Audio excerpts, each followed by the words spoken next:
dengan IPM 25 dan rekan saya. Saya Sylvi Rahmi dengan IPM 01. Saya Zasa Putri dengan IPM 30. Saya Julia Sari dengan IPM 05.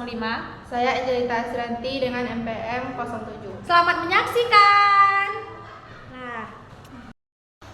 Baik, saya akan menjelaskan tentang teknik dalam model konseling elektif. Teknik dalam model konseling elektif ini bervariasi karena pendekatan ini mengintegrasikan berbagai teori dan teknik dari pendekatan konseling lainnya sesuai yang dibutuhkan oleh klien. Berikut adalah beberapa teknik umum yang sering digunakan oleh konseling elektif ini. Yang pertama yaitu teknik kognitif. Adapun teknik kognitif ini dibagi menjadi 3. Yang pertama yaitu restrukturisasi kognitif, yaitu membantu klien mengidentifikasi dan mengubah pola pikir negatif menjadi irasional. Yang kedua, latihan pemecahan masalah, mengajarkan klien untuk menganalisis masalah secara sistematis dan menemukan solusinya. Yang ketiga yaitu jurnal pemikiran, mencatat pikiran otomatis untuk meningkatkan kesadaran diri klien. Yang kedua yaitu teknik perilaku. Teknik perilaku ini dibagi juga menjadi 3. Yang pertama desensitisasi sistematis, yaitu mengurangi kecemasan melalui paparan bertahap terhadap stimulus yang menakutkan. Yang kedua manajemen kontingensi, di mana menggunakan penghargaan atau konsekuensi untuk mengubah perilaku. Yang ketiga, latihan relaksasi. Teknik seperti latihan pernapasan dalam atau relaksasi otot progresif untuk mengurangi stres. Yang ketiga yaitu humanistik. Teknik humanistik dibagi juga menjadi 3. Yang pertama empati aktif, yaitu konselor menunjukkan pemahaman mendalam terhadap perasaan dan pengalaman klien. Yang kedua, pendengaran reflektif, yaitu mengulang atau memparafrasekan apa yang klien katakan untuk memperjelas dan memvalidasi. Yang ketiga, keaslian. Konselor bersikap tulus dan transparan dalam interaksi. Yang keempat, yaitu teknik psikoanalitik, dibagi menjadi 3. Yang pertama, analisis asosiasi bebas, di mana klien diminta untuk mengungkapkan pikiran secara sensor untuk menggali konflik bawah sadar. Yang kedua, interpretasi mimpi, yaitu mengeksplorasi makna mimpi untuk memahami isu bawah sadar. Yang ketiga, analisis transferensi, di mana mengamati bagaimana klien memproyeksikan perasaan dari hubungan masa lalu ke konselor. Yang kelima yaitu teknik eksistensial. Teknik eksistensial ini dibagi menjadi 2. Yang pertama, eksplorasi makna hidup, yaitu membantu klien menemukan tujuan atau makna dalam pengalaman hidup mereka. Yang kedua, konfrontasi eksistensial, yaitu membahas tema seperti kebebasan, tanggung jawab, dan kematian untuk meningkatkan kesadaran diri klien. Yang keenam, teknik naratif. Teknik naratif ini dibagi menjadi 2. Yang pertama yaitu reutouring, membantu klien merekonstruksi cerita hidup mereka untuk memperdayakan perspektif baru. Yang kedua, eksternalisasi, memisahkan masalah dari identitas klien. Misalnya, kecemasan kamu bukanlah kamu, tapi sesuatu yang kamu alami. Teknik yang terakhir yaitu teknik integratif, dibagi menjadi 3. Yang pertama, pendekatan berbasis kekuatan, fokus pada kekuatan dan sumber daya klien untuk membantu ketahanan. Yang kedua, psikoedukasi, di mana memberikan informasi tentang kondisi psikologis atau strategi coping. Yang ketiga, mindfulness dan meditasi, yaitu menggunakan teknik kesadaran untuk meningkatkan fokus dan mengelola emosi. Baik, sekian materi dari saya. Selamat pagi Angel. Pagi Bu. Lama kita sudah berjumpa Angel. Ada keperluan apa Angel untuk Ibu? Jadi Angel mau cerita sesuatu sama Ibu. Cerita apa Angel? Ini Pak tahu harus mulai dari mana Bu. Pokoknya akhir-akhir ini Angel ngerasa berat banget Bu. Ujian, teman, keluarga, bisa handle apa-apa dengan benar, Bu. Baik Angel, dari permasalahan Angel ini mana yang belum Angel panggil Angel? Mungkin ujian dulu, Bu. Angel harus dapat nilai bagus banget, Bu, minimal 90 biar bisa masuk ke dokteran. Orang tua Angel bilang itu cita-cita mereka dari Angel kecil, tapi Angel merasa nggak mampu, Bu. Terus Angel juga lagi ribut sama teman dekat Angel, Bu, sama Reza.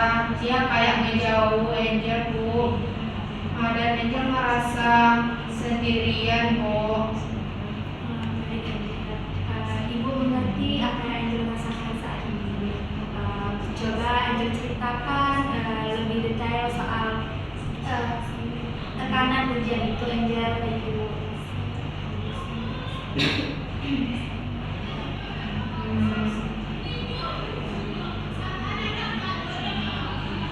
Jadi Angel belajar sih, Bu, tapi kayaknya nggak pernah cukup, Bu. Pas ujian report kemarin nilai Angel cuma 75 untuk biologi, Bu. Padahal itu pelajaran penting buat kedokteran. Angel ngerasa bodoh banget, Bu. Terus dia buka buku, Angel malah panik, kayak nggak bisa nyantai. Angel takut banget kalau nggak lulus ujian nasional, Bu. Orang tua Angel pasti kecewa. Baik Angel, jadi Angel merasa cemas karena nilai Angel tidak sesuai dengan harapan orang tua Angel, dan itu membuat Angel meragukan kemampuan Angel sendiri. Apakah benar Angel? Iya, Bu.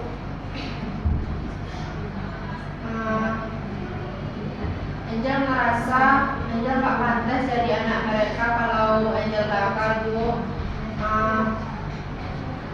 Orang tua Angel selalu bilang Angel harus lebih baik dari sepupu-sepupu Angel, soalnya mereka udah sukses jadi dokter, insinyur gitu, Bu. Angel takut kalau Angel nggak bisa kayak mereka. Angel cuma jadi beban. Terus soal Reza, Angel ngerasa dia marah karena Angel nggak bisa ikut main pas Reza ngajak keluar kemarin, Bu. Soalnya Angel harus belajar, tapi Reza malah bilang Angel sombong, padahal Angel cuma lagi stres, Bu. Angel, Ibu dengar Angel sangat tertekan karena merasa harus memenuhi standar orang tua. Dan di sisi lain Angel kehilangan teman dekat Angel.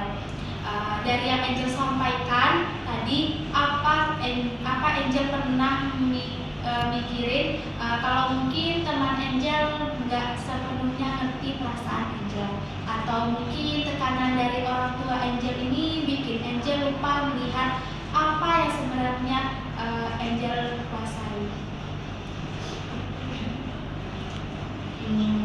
Mungkin Angel nggak tahu.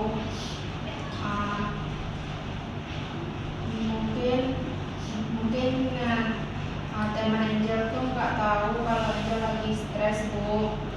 Angel memang nggak cerita ke dia, Bu, soalnya Angel takut dia bilang kalau Angel itu lelet atau apa gitu. Tapi soal orang tua, Angel nggak tahu, Bu. Angel ngerasa Angel nggak punya pilihan lain selain jadi dokter. Angel suka sih pelajaran biologi, tapi Angel nggak yakin Angel suka jadi dokter. Angel takut ngomong gini ke mereka, Bu. Angel, Ibu mengerti. Angel merasa terjebak antara apa yang Angel suka dan apa yang keluarga harapkan.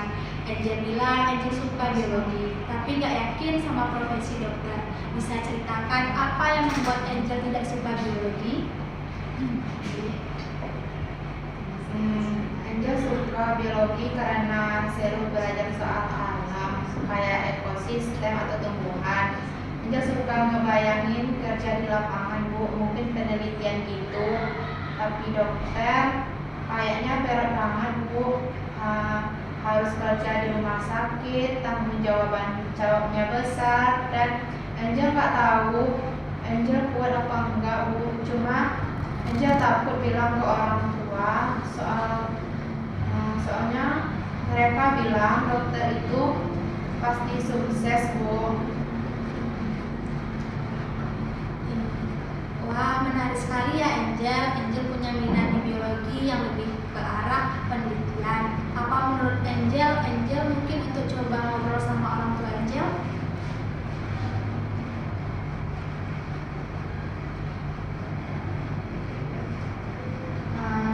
Angel takut Bu, mereka bilang Angel nggak realistis Bu. Mereka bilang peneliti nggak sestabil dokter. Terus Angel juga nggak tahu caranya ngomong tanpa bikin mereka marah Bu. Angel merasa Angel harus nurut aja biar nggak ribut Bu. Bagaimana kalau kita buat dengan 2 langkah kecil? Pertama, untuk ujian kita buat jadwal belajar yang realistis, terutama fokus ke biologi dulu, biar Angel lebih fokus untuk mengerjakan.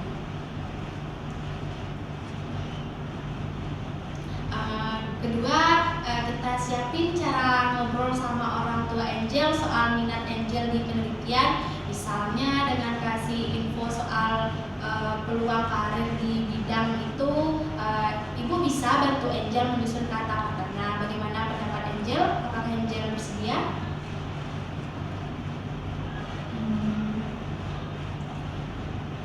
Iya Bu, kayaknya Angel bisa coba bikin jadwal belajar. Angel juga mau coba ngomong sama orang tua Angel Bu. Tapi Angel baru latihan dulu Bu. Angel takut grogi atau malah nggak jelas gitu Bu. Ibu senang dengan semangatmu Angel. Kita bisa latihan bersama cara ngomong dengan orang tua. Mungkin mulai dengan cerita apa yang Angel suka. Kita coba langkahi kecil ini selama seminggu.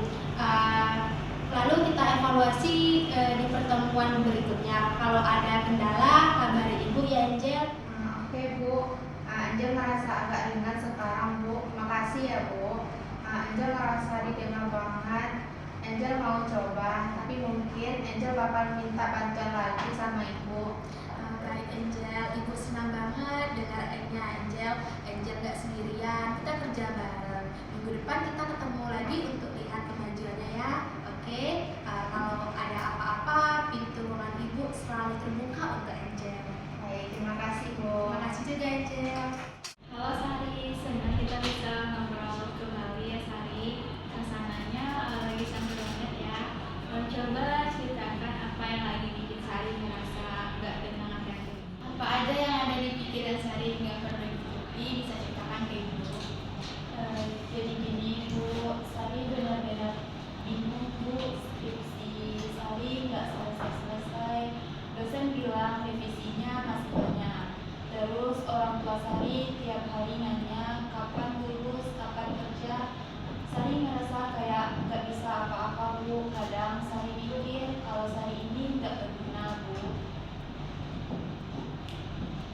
Kedengarannya Sari lagi merasa sangat tertekan ya.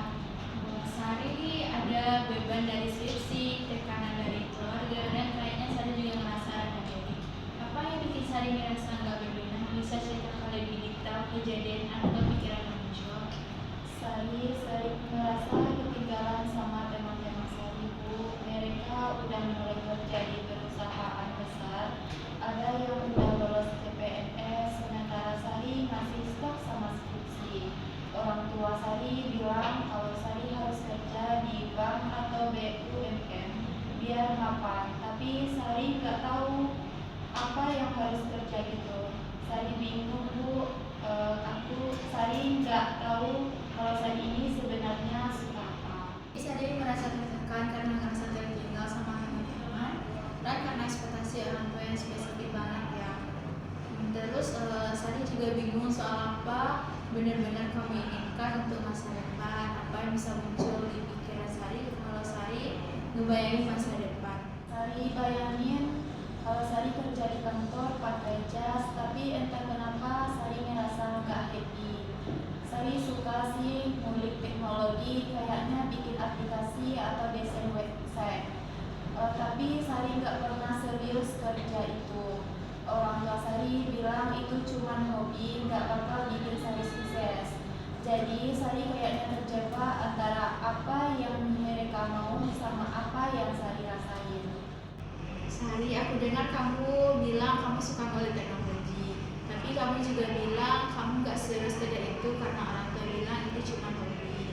Sepertinya ada ketidaksesuaian antara apa yang kamu nikmati dan apa yang kamu pikir harus kamu lakukan. Apa kamu pernah mikirin kenapa kamu merasa harus ikutin ekspektasi orang tua meskipun itu bikin kamu nggak nyaman? Mungkin karena Sari nggak mau bikin mereka kecewa. Mereka kan udah susah payah biayain kuliah Sari. Sari ngerasa kalau Sari berutang sama mereka, Bu. Tapi di sisi lain, Sari capek banget hidup buat orang lain.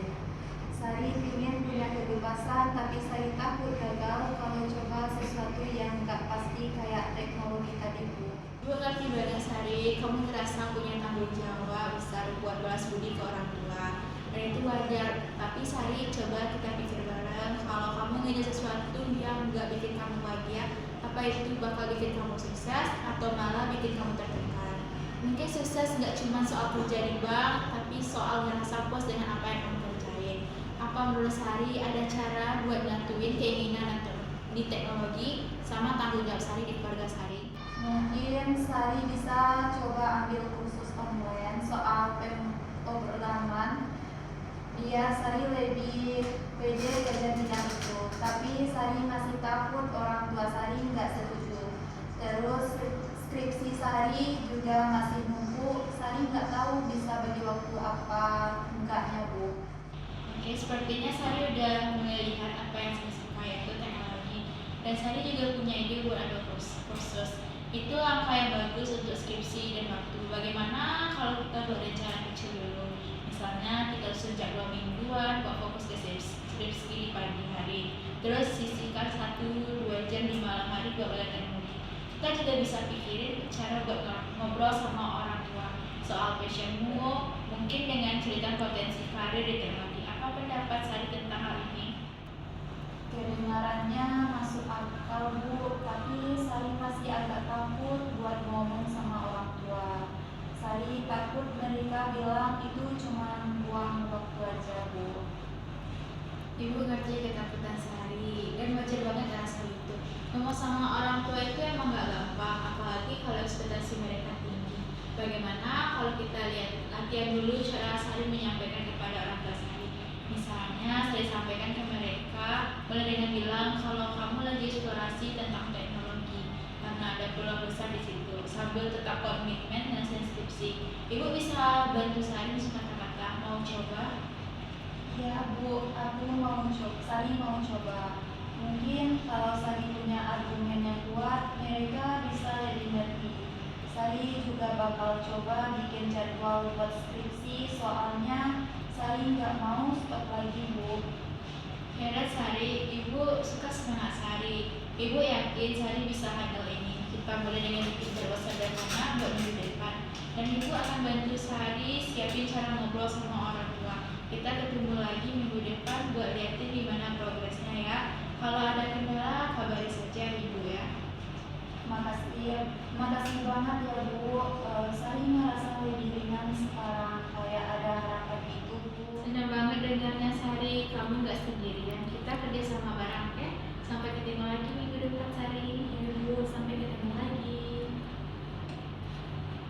Baik, terima kasih telah menyaksikan video kelompok kami. Jika ada salah, kami minta maaf. Wassalamualaikum warahmatullahi wabarakatuh.